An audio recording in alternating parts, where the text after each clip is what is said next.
Okay, here's some extra practice with transformations. So I'm going to give you two functions here. We're going to start with f of x equals 2 to the x plus 3, and then I'm going to give you g of x equals negative f of x. Okay? My recommendation is to pause the video, try it on your own, restart it when you're ready. You are going to graph these two and then identify in words what kind of transformation is shown. Identify in words what kind of transformation is shown. Go ahead and pause the video if you're going to do so. Okay, so then graphing these, subtracting that 3 to the other side so it's in descriptive form. We have our starting point then at 0, 3.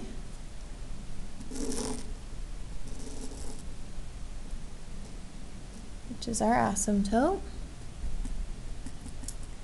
And then our other points, so x equals 0, x equals 1, plugging 0 in we'd get 1 plus 3, which is 4, plugging 1 in we get 2 plus 3, which is 5, and you get your exponential here. It looks something like that. And this is f of x. Okay, and so then in words, what do we have here? We'll notice our x is the same, so because we have that multiplied by a negative, we know it's a reflection, and since x stayed the same, we are reflecting across the x-axis.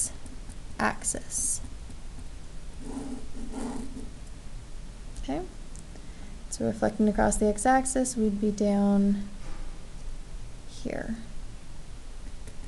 for my asymptote and my 2 points.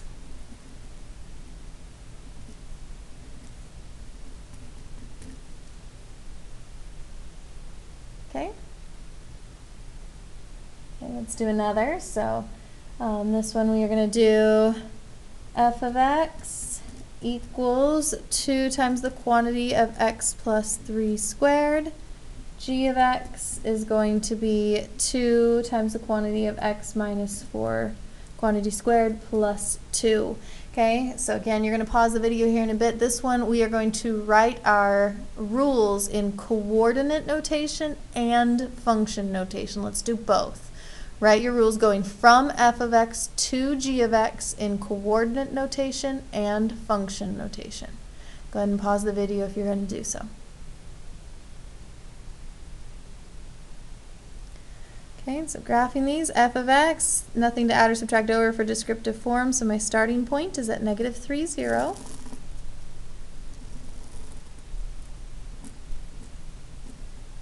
And our a in this one is 2, so this is 2 over 1.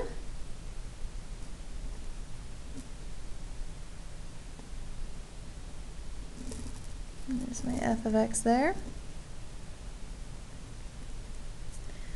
Okay, g of x, we have subtracting that 2 over a descriptive form of g of x minus 2 times, or equals 2 times the quantity of x minus 4 squared, which has a starting point of 4, 2, and has an a also of 2, which will be over 1.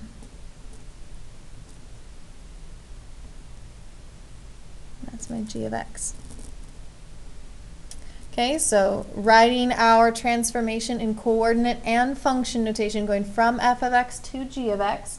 So let's first identify what happened here. So I noticed that f of x moved right 1, 2, 3, 4, 5, 6, 7 times, and then moved up twice. So translated, my function translated right 7 and up 2. And so how would I write that in coordinate rule notation? So we have x, y goes to right 7. Is that x or is that y? Okay, that would be x, and then is it plus or minus for right? And that would be plus, which means the up 2 is y. Is that plus or minus? And that would be plus.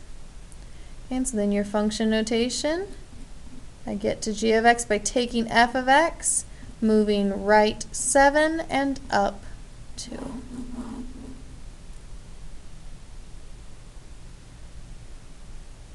Okay. Give you another one here. Let's do h of x equals 1/3 times the absolute value of x minus 5 plus 1. And then we're doing k of x equals, and wait, I lost my spot. There we are. Okay, we are doing, which is h of negative x plus 2. Okay, in this one we are graphing and then writing your transformation. We'll do in words again. Let's do in words on this one. Go ahead and pause the video, give this one a shot, restart it when you're ready.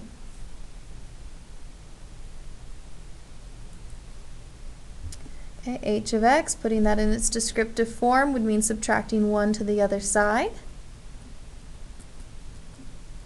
Gives me a starting point of 5, 1 and a slope of 1/3.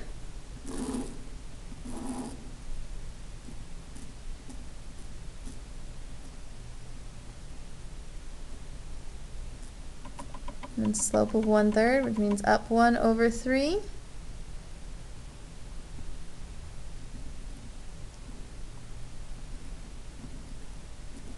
This is h of x here. Okay, and so then in words, what happens here? Well, we see our multiply by a negative, and so we know that this one is a reflection. This one's reflect across. X isn't staying the same, so this is going to be y-axis, right? Because x didn't stay the same, the y stayed the same, so we're across the y-axis. And then at that up 2, so translate up 2.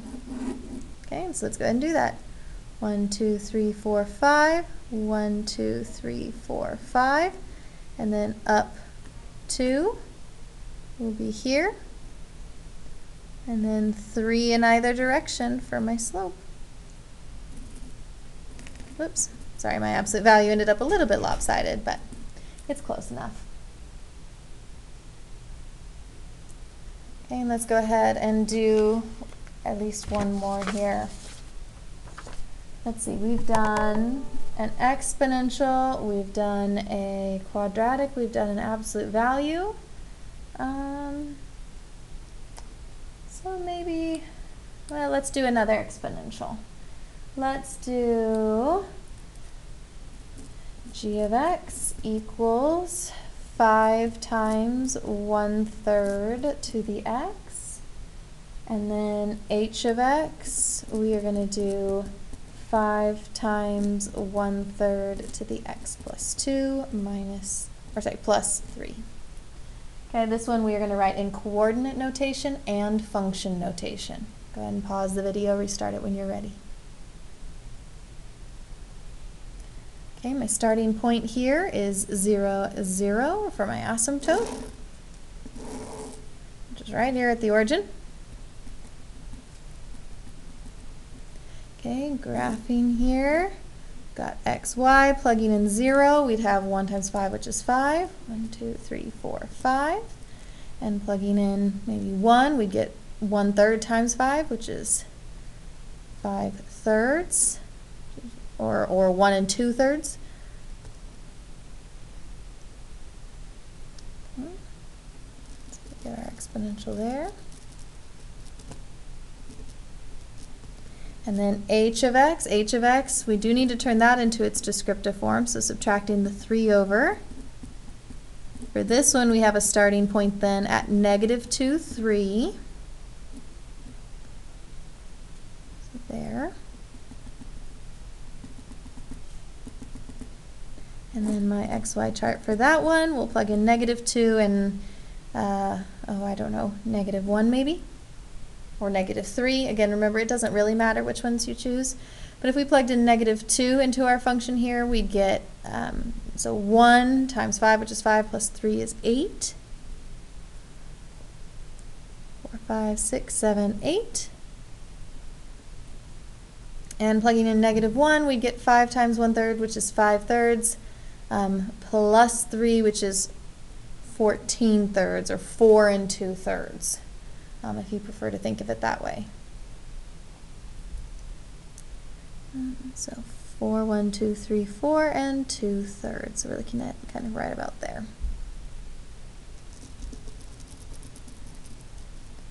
Okay, and so writing this in coordinate and function notation, what did we do then? Okay, well, I shifted from g of x to h of x, I shifted left 2 and up 3.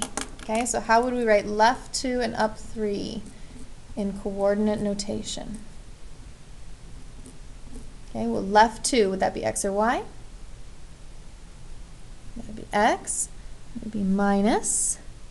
And then up 3 would be on the y.